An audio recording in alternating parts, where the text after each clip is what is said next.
All right, welcome back, everyone. In part one, we got the ball rolling, laid down the essential groundwork. But today we're kicking it up a notch. We're diving into the books that are going to build your tactical muscle, deepen your strategy, and really forge that master's mindset. You ready?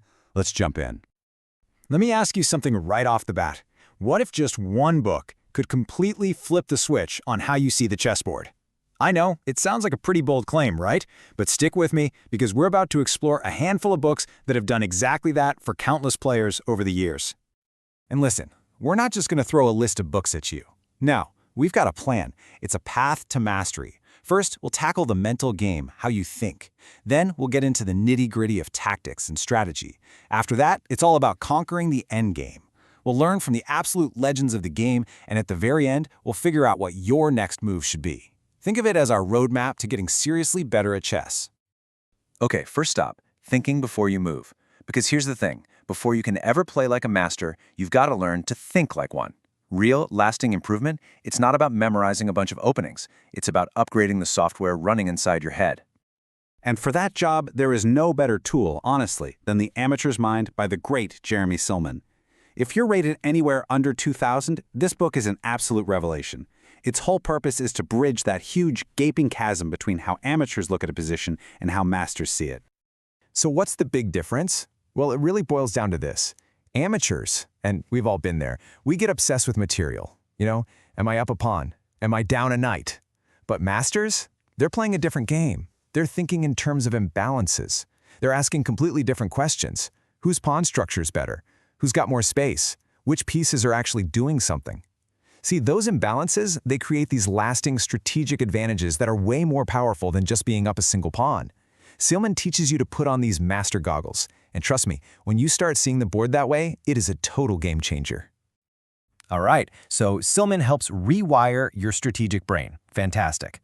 But what about all those mental traps, those psychological tripwires we all fall for? Well, for that, we've got to talk about Jonathan Rowson's masterpiece, The 7 Deadly Chess Sins. And this one isn't about finding the best move, it's all about the psychology of why we mess up in the first place. The whole point here is to understand the why behind your blunders. Rowson breaks it down into these sins. Like, have you ever been guilty of perfectionism?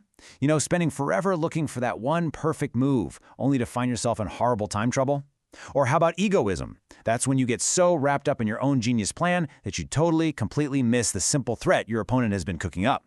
This book is all about metacognition, basically thinking about how you think. It's like holding up a mirror to your own bad habits, and just being aware of them is half the battle. Okay, Section 2, Mastering Tactics and Strategy. Our minds are sharpened, we're aware of our psychological pitfalls. Now it's time for the grind. This is where we roll up our sleeves and build the raw firepower, the calculation, the deep strategic understanding that actually wins games. Okay, I'm going to throw a number at you. 5,334. Just let that sink in for a second. What is that? It's not a FIDE rating. It's not some random year in history. That is the number of problems in one of the most legendary, most intense chess training manuals ever put together. That massive number belongs to Laszlo Polgar's book, simply titled Chess. And yes, that's Polgar as in the father of the incredible Polgar sisters. His philosophy was simple. Geniuses are made, not born, through tons and tons of practice. And this book, it's that philosophy made real. Look, most of these puzzles are simple mates in 1, 2, or 3. This isn't about some deep positional struggle. It's about pure, relentless pattern recognition. You just drill these tactical ideas into your brain over and over until you see them in your sleep. So we've gone from raw calculation drills to applied genius. And for that, we have to talk about Bobby Fischer's My 60 Memorable Games. I mean, this is, without question, on the Mount Rushmore of chess books. But here's the key. It is so much more than just a collection of amazing games. It's like getting a VIP pass directly into the mind of one of the most brilliant, complex, and brutally honest players ever. And this quote, this one really says it all. He's talking about his opponent getting quiet, and he says he suspects the guy has tuned into my brainwaves. I mean, who writes like that? He's not just analyzing moves, he's describing the whole psychological drama unfolding at the board. And he's just as tough on himself, too. He'll straight up admit when he was outplayed. It's that honesty that makes the book not just educational, but genuinely inspiring. All right, let's talk about something that is a huge divider between club players and the pros. Pawn structure. You ever get out of the opening and just Feel completely lost? You're not sure what to do next?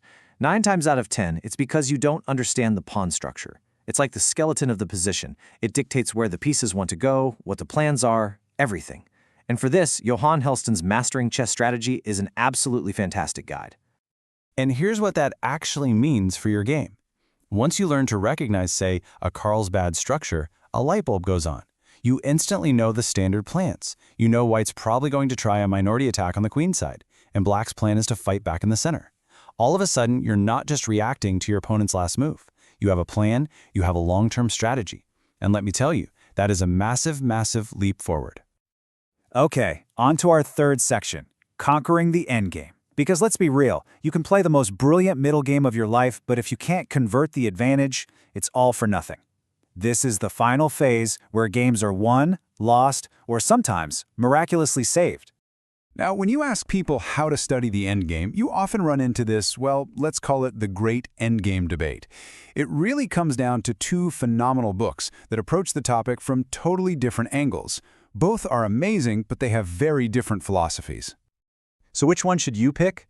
Well, here's the breakdown. Jeremy Silman's book is all about being practical. The best part? It's broken up by rating level. So if you're a 1400 player, you only study the stuff that's actually going to show up in your games. It is hands down the perfect first endgame book. On the other side, you have Jesus de la Villa's 100 Endgames You Must Know. This one's more like a technical manual. It's about memorizing the absolute must-know theoretical positions. So what's the verdict? Honestly, the general advice is solid. Start with Silman to get the practical foundations, to learn how to think. Then use de la Villa to drill the critical theory. And now for my favorite part, Section 4, Learning from the Legends. This is where we get to stand on the shoulders of giants. The next few books, they're not just about X's and O's. They're about soaking in the wisdom, the unique styles, and the incredible stories of the greatest players to ever touch a chessboard. First on our list is an absolute classic, Richard Reddy's Masters of the Chessboard. Now, Reddy himself was a top player, a pioneer of the hypermodern movement. But this book, this is like his love letter to the evolution of chess. That quote from Raymond Keane says it all. Reddy turns chess analysis into an epic saga. He takes you on a journey through the different eras, from Morphy's romanticism to Alekhine's dynamism, and he explains not just the moves, but the ideas behind them. It's a history of chess thought, and it's beautiful. Next, if you want to be dropped right into the heart of the golden age of Soviet chess, you have to read David Bronstein's The Chess Struggle in Practice. This book is all about one legendary tournament, Zurich 1953. This was the candidates tournament, the absolute pinnacle of chess at the time. And Bronstein, who was right there in the thick of it, gives you this incredibly vivid, thrilling play-by-play. That quote is perfect. It really does feel like you have a ringside seat. You can almost feel the tension in the room. And finally, something completely different, a truly special book called Russian Silhouettes by Gena Sasanko. This isn't about improving your game, not directly anyway. It's a collection of deeply personal and moving portraits of the great Soviet masters. See, Sasanko knew these guys. He was their friend, and he writes about their lives, their dreams, their struggles, their humanity. You get to know Mikhail Tal, the magician from Riga, not just as a brilliant attacker, but as a complex, troubled person. It's a beautiful reminder that these legends were real people, and their stories are just as fascinating as their chess. Okay, we've covered a lot of ground. We've walked this path to mastery together, from changing how you think to learning from the greats. So, for our final section, let's talk about your next move. So, after all of this, it all comes down to one question, doesn't it? Which of these books are you going to start with? Which one jumped out at you and made you think, yes, that's what I need? Is there one that targets that one weakness you know you have? Just making that choice, that's the real first step on the path. So here's what I want you to do. Make a commitment to yourself right now. Drop a comment below and tell me which book you're picking up first. I'm genuinely curious to see what you choose. Thanks so much for hanging out with me for this deep dive. Now go on, get out there, and make your next move your best one yet.